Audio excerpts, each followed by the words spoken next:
Bienvenidos a un nuevo episodio de tu canal Lecturas Vibrantes. El día de hoy te voy a presentar El altar del agua, primera parte. Agua. Elevándonos tan solo 1 milímetro sobre la materialidad que representa la Tierra, llegamos al reino del agua, un territorio tan extenso como mágico, profundo, misterioso, mortal. Representa la energía femenina pura, es decir, lo femenino de lo femenino.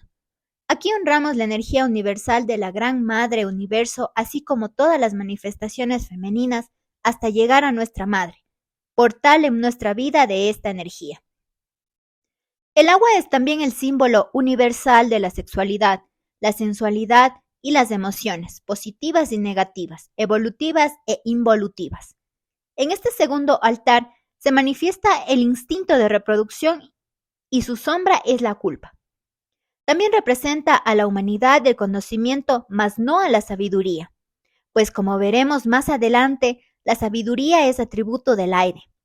La palabra clave que le otorgaban los hermetistas era saber. En las etapas del desarrollo humano expresa la adolescencia. En el símbolo egipcio de la esfinge la representaba como el ser humano. Aquí está toda la medicina y todo el veneno esperándonos. Solo que en este viaje no resulta nada fácil. Habrá que naufragar muchas veces en estas aguas antes de lograr el conocimiento que finalmente nos permita disfrutar de esta medicina primordial. Como dice el refrán, ningún mar calmo hizo experto a un marinero. Así que durante un tiempo, bienvenidas las tormentas. La Madre Universal. No hay cultura en el mundo que no haya honrado el concepto de Madre Universal. Sumerios, caldeos, hindúes, helenos, romanos, celtas, mexicas, andinos. En la India no solo está la figura Shakti y las 4 madres, sino también mucho más cercana la figura del río Ganges, Ganyama, y cuenta una tradición que quien bebe de sus aguas obtendrá el conocimiento que le permite hacerse uno con la divinidad. Para los alquimistas el agua era considerada el símbolo de la energía femenina de la divinidad. Aunque me imagino al fuego como el primer elemento que despertó la admiración y la posterior adoración por parte de los humanos. Es probable que en los siguientes años se difundieran entre muchos pueblos un inicial culto a la naturaleza integrando a sus otros elementos. Así la lluvia, representando el agua y el viento, fueron percibidos como verdaderos poderes. Luego tuvimos que recorrer un largo camino durante miles de años hasta el advenimiento de la agricultura para que la tierra fuera incluida en los grandes altares de la humanidad. Es muy probable que las primeras religiones o cultos que veneraban la naturaleza se hayan desarrollado de una forma más intuitiva que conceptual. Por eso, en el origen de la humanidad, antes de entender muchas cosas, es fácil imaginar la admiración y sorpresa del hombre primitivo contemplando el nacimiento de una nueva vida.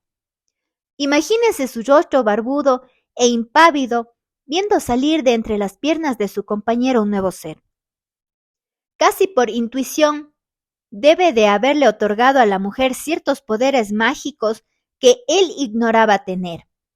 Es probablemente miles de años más tarde cuando empieza a comprender que él también es parte del milagro de la creación y comienza a sentirse un poco más importante. En este punto, y para entender históricamente la confusión creada por la distorsión de la energía masculina, es necesario reconocer que la cualidad activa de lo masculino le valió para tener un rápido desarrollo a corto plazo. Desarrolló prontamente y conoció el poder, pero no la sabiduría para usarlo adecuadamente. Solo la energía masculina plenamente desarrollada y madura intuye la noción del equilibrio, armonía y autorregulación para la manifestación de su energía expansiva. Es muy importante que se entienda que ni el pasado ni en el hombre moderno hay algo así como la maldad innata. Es la pura manifestación de la ignorancia y la inmadurez. La energía femenina, más lenta en su desarrollo inicial, es sin embargo contundente en cuanto a su solidez y estabilidad. Enraizada desde sus entrañas, Conecta el corazón humano con el corazón de la tierra y el corazón del cielo, diseñada por la sabiduría divina para contener, resistir y equilibrar todos los desbordes del alborotado crecimiento de su complemento. Solo una mirada de largo alcance que contemple el pasado, el presente y el futuro es capaz de comprender y perdonar todo el daño fruto de la ignorancia que tenemos que manifestar algunos hombres durante el crecimiento y la búsqueda de la verdadera identidad. Sin embargo, seas hombre o mujer, tu identidad de género no te da la identidad final. Es más, puede volverse el agua del olvido para quienes buscan la liberación del laberinto mental. No podemos olvidar que si bien tenemos que conocer y expresar nuestra energía principal, somos el producto y la combinación de dos energías. Solo llegaremos al verdadero equilibrio cuando reconozcamos en nuestro interior a ambas, la del Padre y la de la Madre, la del cielo y la de la tierra, y así recrear en nosotros el mito de la serpiente emplumada. Los resentimientos propios de cada género son parte de todo lo que tenemos que sanar como individuos y como especie, entendiendo que la contradicción principal no es entre géneros, pues en su origen son complementarios. La contradicción principal se encuentra dentro de nosotros, en nuestra mente conflictiva, en nuestros patrones mentales de víctimas y victimarios, abusados y abusadores. La evolución de nuestra conciencia empieza en la total ignorancia. Luego comienza a percibir la dualidad como conflicto, por un tiempo bastante largo, hasta que descubre las leyes que la armonizan y cómo la dualidad se vuelve complementaria y el fin del conflicto.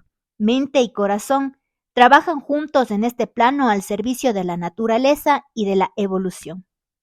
Luego de estos aproximados 3000 años de extravío y confusión, en los que el precoz desarrollo de la energía masculina desplazó y restó importancia a la energía femenina, la figura de la Madre Universal, el arquetipo de la sagrada energía femenina cobra nuevamente una importancia determinante para la evolución humana. La Madre Terrenal. Una de las primeras cosas que hay que tener en cuenta es que la profundidad y el dolor de nuestras heridas emocionales están en proporción directa a la cercanía de las personas que nos la producen. Lo que alguien piense, diga o haga algo contra mí será valorado en función de nuestra distancia o cercanía emocional. De acuerdo a esta ley, es que los juicios hacia nuestros padres durante el tiempo de nuestra simbólica adolescencia, de 12 a 80 años en algunos casos, se vuelven realmente implacables. No estamos juzgando a las personas que juzgan a sus padres. Creo que hay muy pocos seres elegidos en este mundo que caminan sobre las aguas de la gratitud y no emiten ningún reproche a sus creadores. Tal vez porque ya están muy evolucionados o porque sus padres fueron verdaderamente sabios.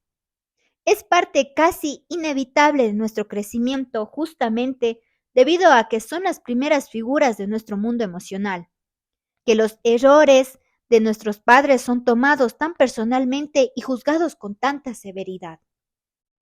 A veces tardamos varias décadas, algunos miles de dólares en psicoterapia o unas cuantas ceremonias en entender que una mente sana es la que encuentra que es tiempo perdido y sufrimiento inútil estar buscando culpables.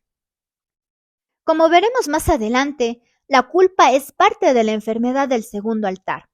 Aquí aprenderemos a entender la diferencia entre culpa y responsabilidad, y que yo no puedo exigir responsabilidad a nadie si no empiezo a asumir mi propia responsabilidad en mi mundo emocional. Podemos pasarnos la vida culpando a papá o a mamá de nuestra infeliz vida, o podemos sanar nuestra mente y cambiar nuestro pasado, y sobre todo nuestro presente y futuro. Casi todo el dolor y sufrimiento que recibimos en nuestra vida no es ni el 1% del sufrimiento con el que uno vive. El otro 99% es generado por nosotros mismos a través de vivir alimentándolo. Hace algún tiempo, en una ceremonia, recordé que cuando era pequeño, un niño mayor me golpeó injustamente. Me tocó verlo por 10 años más en la escuela y cada vez que lo veía sentía la misma mala emoción. Cuando entendí el mecanismo, empecé a revisar cuánta energía había tenido que invertir en sostener determinados odios relacionados a prepotencias, abusos y ofensas sufridas. Pasamos gran parte de la vida recordando hechos dolorosos que ya solo existen en nuestra mente. ¿Cuánta energía gastaba en alimentar a los hambrientos monstruitos habitantes de mi inconsciente? ¿Cómo y sin quererlo por pura ignorancia nos convertimos en el ser que más daño nos hace? Y cuando te das cuenta, ¿a quién puedes culpar? Qué paradójico es tener que sufrir tanto antes de aprender a reírse de uno mismo. ¿Cómo podemos ser tan tontos? Es la pregunta más ridícula y la más seria a la vez. Solo después de esta profunda limpieza de la mente, de esta catarsis universal, me atrevo a retomar el tema de la madre. Perdóname, madre, y también perdóname, padre, por haber ensuciado mis aguas y las tuyas con juicios ignorantes. La frase popular, nunca juzgues a nadie antes de estar 5 minutos en sus zapatos. Quiere decir en realidad, nunca juzgues a nadie porque no es real el poder hacerlo. Nunca podremos saber si entender lo que ellos vivieron, ni los miedos ni las luchas por las que pasaron, los traumas y las heridas heredados generación tras generación, todas las limitaciones con las que vivieron. Nos toca, a pesar de todo, reconocer que lo hicieron lo mejor que pudieron. Por eso es importante comprender cómo es tan gran cercanía emocional a nuestra madre y a nuestro padre nos convierte injustamente en jueces tan severos. En los primeros años de realizar esta ceremonia de los 4 altares, al rezar por mi madre biológica, agradecí al universo por mostrarme a través de ella la posibilidad que tenemos los humanos de acercarnos al amor incondicional. Son muy pocos los casos en que las mentes de las madres estén tan cerradas o resentidas que no perdonen una y 1000 veces a sus hijos. Por lo general, prima el mensaje del universo que es alcanzar la incondicionalidad.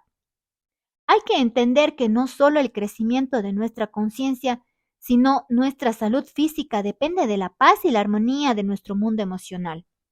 Por lo que tener una historia todavía sin resolver no es de gran ayuda en el camino. Por otro lado, también fueron las ceremonias de los 4 altares las que me enseñaron que no son solo las madres las que manifiestan el amor incondicional. Aprendí que también los hijos lo enseñan a través de perdonarlas incondicionalmente. Es imposible tratar de ser realmente feliz si no hemos logrado perdonar o comprender una relación tan importante.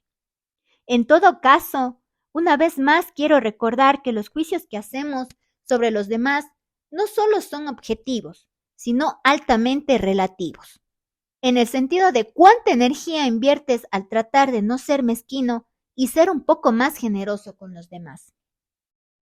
Las emociones. En forma análoga, como vivimos en un planeta de agua y nuestro cuerpo es 70% agua, el mundo emocional ocupa un lugar así de importante en nuestra vida. Nos pasamos literalmente toda la vida experimentando y creando emociones, pero hasta ahora no se les ha dado toda la importancia que merece. El mundo emocional es quizá el mejor espacio en el cual se puede manifestar la dualidad en su máximo poder de expansión. Podemos encontrar emociones como el odio o los celos que pueden causar tanto sufrimiento, o emociones como la compasión, la gratitud y el respeto.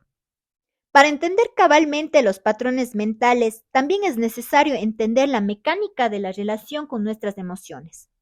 Cada pensamiento puede generar una emoción. Así, muchos de nuestros patrones emocionales son hijos de nuestros patrones mentales.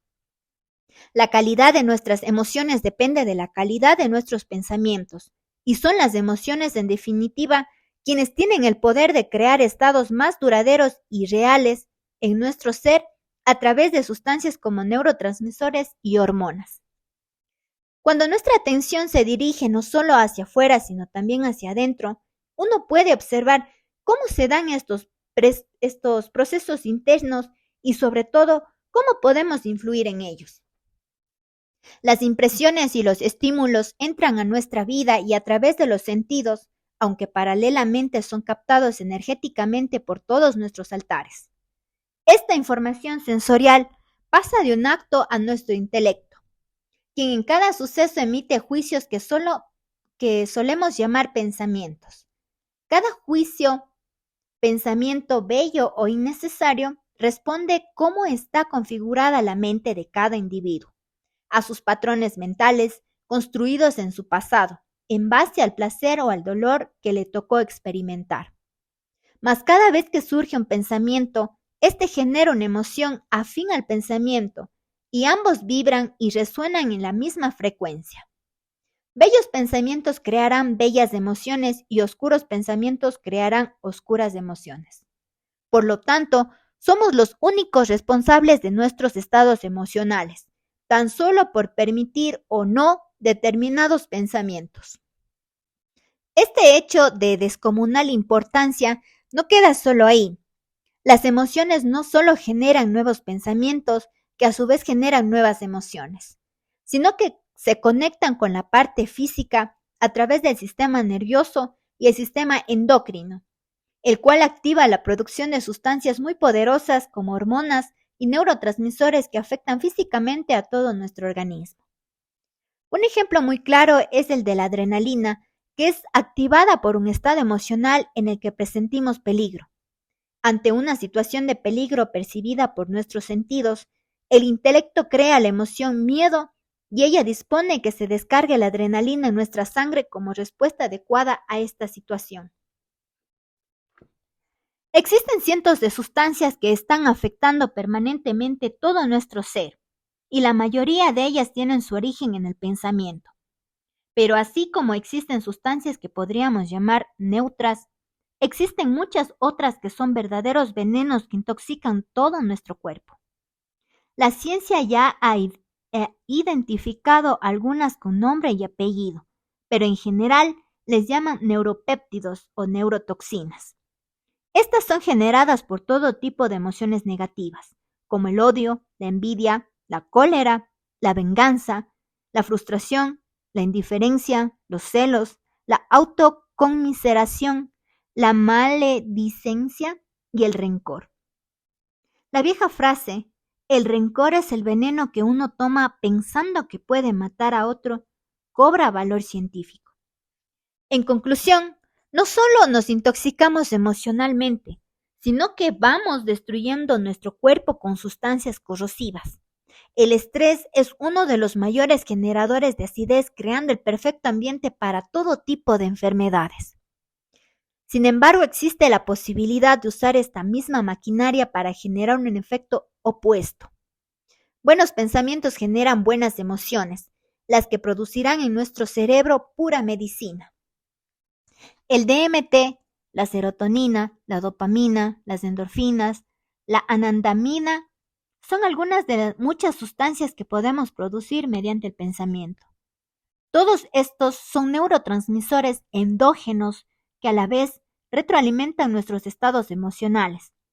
Podemos producir cientos de sustancias como estas, cada una más bella que la otra.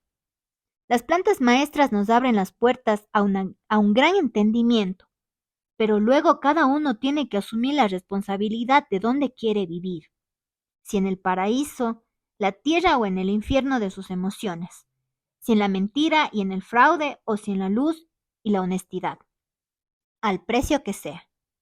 Evidentemente, cada uno de estos niveles emocionales tiene un costo energético diferente. Estas medicinas generadas por nosotros mismos tienen un efecto directo sobre la conciencia. La conciencia, al expandirse poco a poco, empieza a presentar atención a pensamientos de la mente mecánica que ya no resuenan con su actual estado y comienzan a tomar distancia de ellos porque simplemente ya no los disfruta. Se vuelve sensible y crea rechazo al mal olor que antes disfrutábamos y que hoy nos parece inaceptable. Si a través de la conciencia uno puede sostener bellos pensamientos, la máquina girará, siempre en positivo. Si la dejas suelta, simplemente estás perdiendo un tiempo muy valioso para sanar y evolucionar. Esta es la función que cumplen los mantras y los restos en todo sistema religioso. sustituir los pensamientos erráticos y o negativos por un pensamiento que genere bellas emociones y en consecuencia medicina. Cabe señalar que si no tienes una conexión real con el mantra y no conoces su profundo significado, el trabajo queda a medias. Podrás detener la mente y ponerla en neutro, pero no generará una emoción de gran calidad, ocasionando casi otra pérdida de tiempo. Por eso propongo plantar en la mente pensamientos, semillas que sí puedas entender para que generen las más hermosas emociones. Depende de ti, de tu imaginación.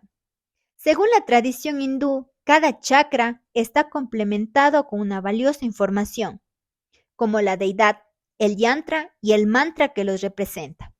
Pero un dato interesante es lo que llaman el bija mantra, que es como la semilla o la raíz del mantra, que es justamente el tipo de vibración que lo caracteriza y lo hace resonar. Este mismo efecto lo podemos lograr relacionando cada centro con el pensamiento adecuado. El desarrollo de los 3 centros, físico, emocional e intelectual, se da básicamente en paralelo, aunque en distinta medida.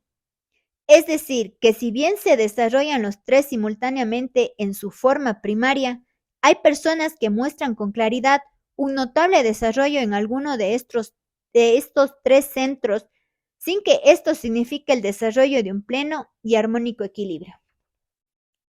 Dicho de otra manera, habrá personas que tengan altamente desarrollado el primer centro y muestran un desempeño adecuado a nivel físico y material, pero la sutileza de la energía emocional o el desarrollo intelectual no estarán muy presentes. Por otro lado, puede haber personas que han desarrollado el primer y el tercer centro, pero al ser esto parte de la evolución mecánica, no desarrollaron plenamente el segundo centro, teniendo que vivir de espaldas a un desastroso mundo emocional. Muchas personas, a pesar de tener un gran intelecto, viven expuestas a verdaderas tormentas de emociones negativas, que se asume como parte de la vida o aún peor, que por recomendación de algunos psicólogos creen tener necesidad de expresar. No creo que esto tenga que ser así necesariamente. Evitar una situación que sé que terminará en una detestable emoción negativa es más inteligente que aceptar mi mecánica emotividad y luego buscar cómo o dónde expresarla. Por eso el desarrollo de la conciencia implica volverse consciente de cada centro, de cada altar, de manera que la energía ascienda por cada uno de ellos en forma pura y podamos replantear nuestra relación con cada uno de ellos.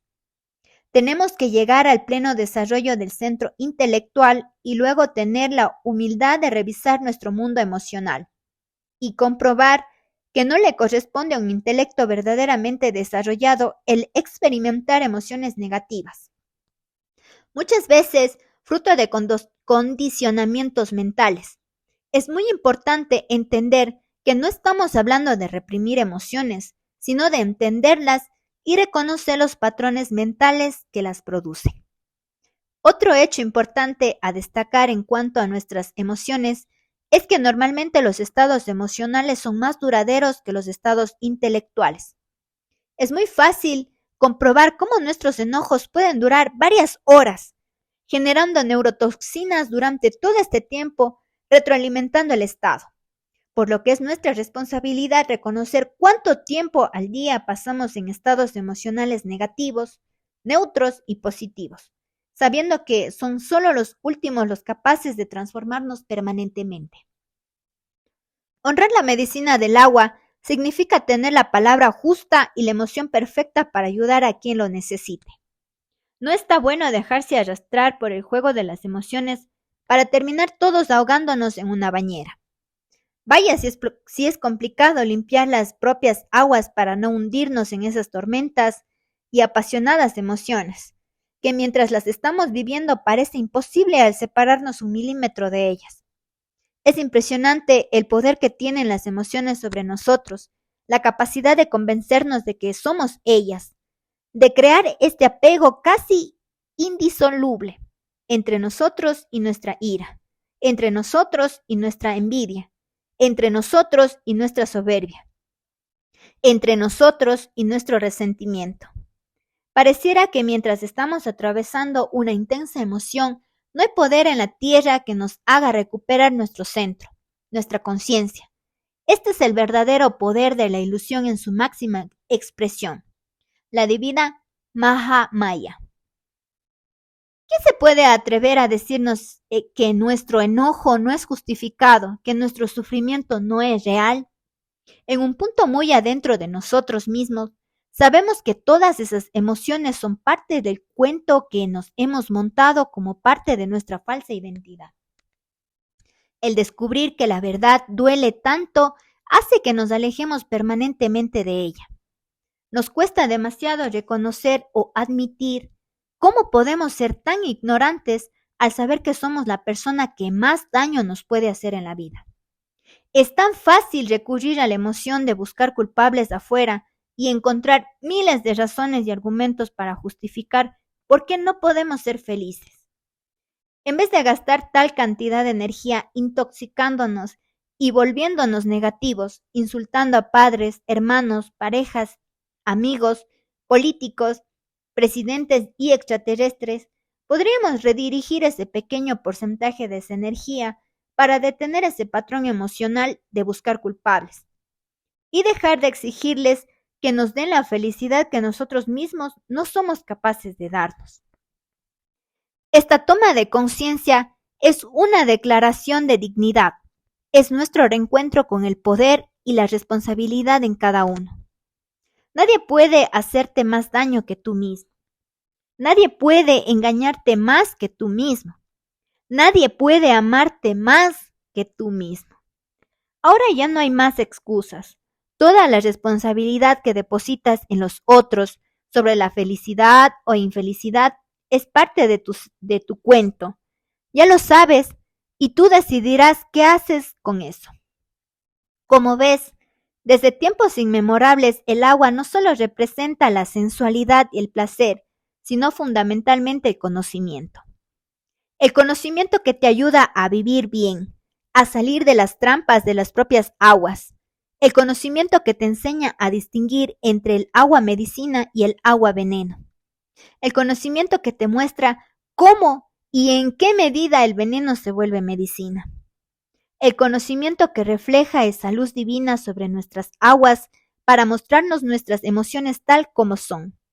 Y a la fecha, quienes somos en función de nuestras emociones. ¿Qué nos permitimos experimentar como emoción? ¿Y qué realmente ya no queremos más en nuestras vidas? El tamaño de esta empresa no es apta para flojos. Creo incluso que puede intimar hasta al más valiente.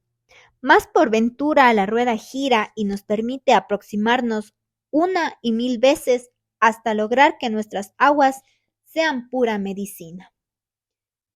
Esta bendita capacidad que tiene el agua de recibir información y modificar su propio patrón molecular en función de la calidad de la información recibida, nos recuerda la importancia de crear, sostener y difundir bellas emociones, para no estar intoxicándonos los unos a los otros. Por otro lado, esta maravillosa capacidad de ser sensibles y poder resonar con patrones armoniosos es uno de los secretos más importantes que tienen que ser comprendidos para la sanación de nuestro cuerpo emocional. El cuerpo emocional. Así como en el altar de la tierra nos expresamos a través de un cuerpo físico, en este segundo nivel al que llamamos agua, lo hacemos a través de nuestro cuerpo emocional. Este cuerpo está formado por una energía más sutil que la energía material y algunas personas pueden verlo como un campo energético tenuemente luminoso, que mide desde los 2 centímetros hasta varios metros en algunos casos. Al ser una expresión electromagnética, se puede no solo ver sino sentir, como un campo magnético entre de las palmas de las manos. Este cuerpo registra desde nuestro conocimiento la transcripción de nuestras emociones a estructuras y formas análogas, creadas por las partículas electromagnéticas que lo integran, llegando a crear verdaderas heridas que quedan almacenadas en forma permanente. Es importante recordar que muchas de estas heridas, originalmente minúsculas, del tamaño de una picadura de insecto, fueron creciendo gracias a que nos encargamos de mantenerlas infectadas hasta llegar a formar llagas de las cuales muchas veces nos sentimos orgullosos, compartiendo. Miren mi sufrimiento, miren lo que me han hecho. Es casi como el comportamiento de los reclusos en las cárceles de alta peligrosidad. Cortan sus cuerpos y los llenan de cicatrices horrendas para crear una apariencia temible y espeluznante, y así ganarse el respeto de los demás. Es difícil reconocer esta parte tan dura de la verdad, pero si pudiéramos ver lo que hacemos de nuestros cuerpos emocionales, saldríamos corriendo de ver tantas horribles heridas, la mayoría autoinfligidas. Sin embargo, al igual que en nuestro cuerpo físico, todas las heridas pueden sanar y las cicatrices monstruosas pueden desaparecer con el tiempo. Se trata de empezar un trabajo serio de comenzar a curar nuestro cuerpo emocional, a través de solo permitirnos emociones que curan y devuelven el orden y la belleza a nuestro cuerpo emocional. Una de las maneras más simples que tenemos de reconocer esta realidad del cuerpo emocional es a través de la música. ¿Se han percatado cómo hay algunas canciones que nos emocionan particularmente y cómo nuestro vello se eriza en respuesta? Esto tiene que ver con el poder que tiene la música para afectar nuestras emociones y nuestro cuerpo emocional. Nuestro vello se eriza como respuesta a una polarización magnética que se da entre las partículas de este cuerpo. Ciertamente, el cuerpo emocional reacciona no solo ante la música, lo hace también ante el miedo o el enojo, o ante cualquier otra emoción negativa. Solo mencionamos este ejemplo de la música por ser uno de los más evidentes. No me extrañara que en breve la buena ciencia desarrolle máquinas que nos tome fotos de nuestros cuerpos emocionales. Prepárense. Mejor nos vamos curando. A este hermoso regalo olvidado que llamamos cuerpo emocional, por fin le llegó la hora de presentarle toda la atención y el cariño que merece y empezar a trabajar seriamente en él, alimentándolo, nutriéndolo, dándole toda la belleza que esté a nuestro alcance. El placer como motor del cambio. En el conocimiento de este símbolo maestro de las aguas no podemos dejar de hablar del agua como el territorio, el espacio o el reino del placer de la sensualidad. Tanto en las situaciones favorables como en las desfavorables, podemos entregar lo mejor o lo peor de nosotros. Lo importante no es dejar de ver en profundidad la maravillosa verdad que se esconde detrás en una segunda lectura. Recordando que la mente es fruto de la sociedad y la sociedad fruto de la mente, y que ambas interactúan y se afectan mutuamente modulando la una a la otra. Estas manifiestan una infinita variedad de tendencias. Enfocándonos en los extremos podemos encontrar las tendencias emergentes, evolutivas, las que tratan de fomentar y permitir el orden, la armonía, la salud y la evolución. Y por otro lado, las tendencias degenerantes que favorecen el caos, la degradación, la involución. No estamos hablando en términos de bien y mal en el clásico e imperante sistema de la lógica dual, sino dentro del sistema de la contrapartición, que nos permite un análisis mucho más profundo y completo. El mejor ejemplo es siempre la madre naturaleza. Si no hubiera procesos degradantes o degenerativos, la naturaleza no tendría la capacidad de regenerarse. Por lo tanto, en la naturaleza no hay acción correcta o incorrecta, sino dentro de un contexto de espacio y tiempo. La degradación no es ni buena ni mala. Todo depende del momento y la circunstancia. De igual manera, la misma tendencia evolutiva o involutiva depende del contexto y el tiempo. Es poco acertado querer que una semilla germine en la nieve, en pleno invierno. estaría fuera de contexto en tiempo y espacio y sería un desperdicio de energía. Es importante liberarnos del pensamiento primario que nos impulsa a juzgar y decidir qué está bien y qué está mal sin permitirnos ver más posibles interacciones. Así en la vida están presentes estas tendencias que se manifiestan tanto en la mente humana como en la sociedad por propia naturaleza o por influencia y reflejo del entorno. En forma análoga a cómo el ser humano posee dos sistemas nerviosos, uno autónomo que controla sus funciones mecánicas como la respiración, circulación, digestión y esfínteres. Existe otro, consciente, que controla nuestro movimiento y procesa todas nuestras percepciones. En la mente sucede algo bastante parecido. Existen dos sistemas, uno mecánico y otro embrionariamente consciente que puede ir desarrollándose gradualmente. Ambos se ven influenciados por tendencias controladas por fuerzas mecánicas, tanto evolutivas como involutivas, que actúan conectadas a nuestros recuerdos de experiencias placenteras. Uno va por la vida y se encuentra a cada momento con una oferta muy variada de placeres que prontamente son evaluados por la mente y tras un proceso de negociación son aceptados o no. Tenemos que partir del hecho innegable que en la vida todo el mundo busca el placer. Aunque se le disfrace de mil maneras, algunos le llamarán felicidad, bienestar o iluminación, pero en el fondo cualquiera de ellos significa placer. El placer es la raíz del divino Ananda, la felicidad sin límites. El problema no está en el placer, como muchos creen, sino en la mala comprensión que tenemos de él. El placer en su origen es divino. Es una manifestación de lo sagrado. Imaginemos que despertamos por la mañana y de pronto recordamos que tenemos una labor que realizar. El hecho de permanecer unos minutos más o unas horas más disfrutando bajo las sábanas es contrarrestado con la posibilidad de complicarnos la vida por no realizar lo que deberíamos hacer en el momento correcto. Todo esto se evalúa una y otra vez hasta resolver la situación. Explorando los extremos, o saltamos de la cama impulsados por la alegría del placer que vendrá de hacer lo que debemos hacer, o nos quedamos en la cama hasta agotar el placer que la cama nos provee. Podríamos citar 1000 ejemplos de cómo en nuestra vida se negocia diariamente miles de alternativas que involucran la elección de un placer u otro. El rumbo que toma nuestra vida se revuelve únicamente por la búsqueda del tipo de placer que anhelamos y que cada uno llama felicidad, bienestar, deleite o como queramos.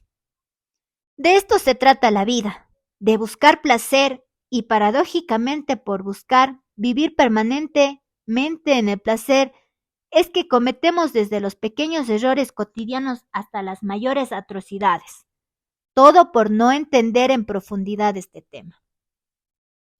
Un ejemplo bastante ilustrativo es cuando actuamos con una corta visión, hecho que nos impide proyectar la consecuencia de nuestros actos. Muchas veces nos toca postergar placeres menores para lograr un placer mayor. Es común ver en la sociedad cómo los jóvenes se esfuerzan durante un tiempo estudiando para lograr una carrera que luego les dé dinero y con esto puedan comprar placer y bienestar. El mecanismo es correcto, aunque la motivación pueda estar equivocada. Probablemente cuando lleguen a viejos tendrán todo el dinero que anhelaron, pero gozarán de una felicidad muy limitada, porque el verdadero placer, la verdadera felicidad, no viene de afuera sino de adentro. El ejemplo es válido para ver cómo hay algunos que logran tener una visión un poco más larga que les permite hacer un buen cálculo del cual es el mejor negocio. La gente que no llega a proyectar su visión se pierde las mejores oportunidades por disfrutar el momento. Por un pésimo entendimiento del aquí y ahora. Este mecanismo funciona tanto para la obtención de prosperidad material como para el desarrollo de la conciencia. Las correctas decisiones en la vida nos van a llevar a un nuevo estado de conciencia y un nuevo estado de conciencia nos llevará a aceptar acertadas decisiones. Ciertamente, debemos de empezar desde lo más pequeño. Pequeñas pero acertadas decisiones darán fruto en nuestra conciencia y así echaremos a andar el engranaje en sentido positivo. Sin embargo, un detalle que no debemos pasar por alto es de dónde sacar la energía para tomar las iniciales y correctas decisiones. Esta energía proviene del acto de conciencia que se genera al no justificarnos y aceptar el observar nuestras tendencias involutivas sin tratar de camuflarlas o esconderlas. Si decidimos quedarnos en la cama o lo que sea, asumimos las consecuencias de nuestros actos sin distorsionar la realidad y decimos, hoy decido esto, y aunque sé que no es lo más acertado, hoy no me da para más. Este simple acto de conciencia libera una energía que puede hacer que la próxima oportunidad tenemos otra decisión. La conciencia crea energía, el autoengaño la pierde. Otro hecho importante es que a cada nivel de conciencia corresponde a uno diferente punto de tensión. Algo que noté cuando empezaba a dietar en mi lejana juventud era lo difícil que resultaba mantener la dieta por tiempos cada vez mayores, 2 o 3 meses. Hablo nuevamente de esa capacidad de postergar el placer para obtener luego algún beneficio mayor. Descubrí que cada nivel de conciencia va unido a una capacidad de resistir cierta tensión, cierta presión que proviene de postergar el placer. Al igual que la cuerda de un instrumento, cada aumento en el nivel de conciencia te permite vibrar en una nota más alta que significa soportar una mayor tensión. Este aumento de la tensión tiene que ver con la capacidad de hacer las cosas cada vez mejor, de asumir mayores responsabilidades sin que éstas dejen de proporcionarnos legítimo placer. Este equilibrio es muy delicado. No podemos vivir permanentemente en tensión ni ajustando la cuerda cada 5 minutos sin reventar en el intento. La vida nos enseña que todo está basado en un delicado equilibrio, en una alterancia entre la tensión y el relajamiento. Cada vez que se logra un nuevo punto de tensión, con su correspondiente estado de conciencia, tenemos que ser sensibles en la negociación con las viejas demandas para que el camino sea forzado pero placentero. Es decir, justo 10, pero relajado 3. Entonces sigo avanzando. En este punto lo más importante es comprender que hay diferentes tipos de placeres, o dicho de una forma más precisa, que la mente experimenta placer de diferentes maneras, y ahí es donde hay que poner toda nuestra atención. Aunque a algunos les resulte inconcebible, hay personas que obtienen placer torturando a otros, incluso matando. Hay quienes obtienen placer embriagándose y perdiendo la conciencia, otros engañando, abusando, despojando o mintiendo. El tipo de placer que experimentemos está ligado al tipo de mente que tenemos y a nuestro incipiente desarrollo de la conciencia. Dicho de otro modo, a cada nivel de conciencia le corresponde cierto tipo de placeres. Es fácil observar cómo en un nivel de total inconsciencia el placer es destructivo. La gente obtiene placer de la violencia, de las emociones negativas, de la lujuria y de las adicciones. Conforme la conciencia se desarrolla, uno va obteniendo placer de actividades más sanas, más positivas, de emociones más bellas. Podemos experimentar placer cada vez que realizamos actos bondadosos, cada vez que somos generosos, honestos, amorosos o comprensivos. Finalmente podemos descubrir que el placer ya no depende de salir afuera a comprarlo, sino de aprender a generarlo dentro de nosotros mismos. Existe una infinita escalera con posibilidades de experimentar placeres que nos eleven o nos degraden, y todo puede ser placer. Este es el verdadero timón del barco. Descubre el placer de conducir tu vida hacia aquello que produce un placer que te ayude a evolucionar y no te degrade. 2 veces por semana pasan delante de mí decenas de personas que ponen las más diversas caras al experimentar el sabor de la ayahuasca. Hay desde quienes no mueven ni un pelo hasta quienes arrugan hasta los dedos de los pies. El placer que experimentamos con el sentido del gusto es uno de los más fuertes y arraigados. Algo notable como es la sociedad ha cambiado en no más de 5 generaciones en los gustos sociales en cuanto al sabor. Ahora todo es hiperdulce, refinado y lleno de saborizantes. El gusto natural de las cosas ya se ha vuelto extraño, ajeno, desabrido. El alimento es buen ejemplo para observar cómo la corta visión no ve los prejuicios para la salud o el planeta. Nos rendimos al placer inmediato de exageración del sabor sin importar las consecuencias a largo plazo. Esto nos habla de una cierta conciencia sobre el tiempo, de una mágica capacidad de integrar en una fracción de segundo todo el pasado, el presente y el futuro, pues en esa fracción de tiempo somos capaces de intuir todo el sufrimiento que nos estaríamos evitando al tener una alimentación consciente. Por otro lado, el cambio cultural de la sociedad en la valoración de los sabores nos ha llevado a asumir que lo normal para la mayoría es una alimentación insana, pero sabrosa. El sentido del gusto ha sido gradualmente distorsionado por intereses económicos e involutivos, y finalmente se han establecido estándares sociales que deciden qué es sabroso y qué no. Mi mente ya está programada para disfrutar de lo sano. Hay muy pocas cosas tóxicas que me siguen llamando la atención. Pensándolo bien, en este momento no recuerdo ninguna. Me alimento de manera sana y natural, no por una imposición ideológica de mi mente o cualquier presunta filosofía o religión, sino por una gradual recuperación del gusto por lo natural. Esto es gracias a la soberanía de mis decisiones, que me permite disfrutar de una papa nativa con cáscara y hasta un poco de tierra, y por el contrario tener verdadera repugnancia por las papas embolsadas, fritas en grasa trans. Experimento placer al darle a mi cuerpo cosas sanas y naturales. El placer, al igual que los patrones mentales, está formado por redes neurales que transmiten la información al cerebro. Una vez establecida la conexión neural, esta se refuerza cada vez que la usamos y se debilita cada vez que no la usamos. Así podemos ir cambiando todos los patrones placenteros, involucionantes por los evolutivos. Ciertamente, y como ayuda final, el nudo se desata cuando empezamos a sentir placer por descubrir, por explorar, por experimentar algún tipo de cambio en nuestra vida, por cambiar viejos por nuevos placeres. Cuando empecé este camino, no tenía ni la menor idea qué era un camino de liberación. Nunca me lo propuse como camino. Era apenas un chico que tenía curiosidad por los efectos de las plantas sagradas.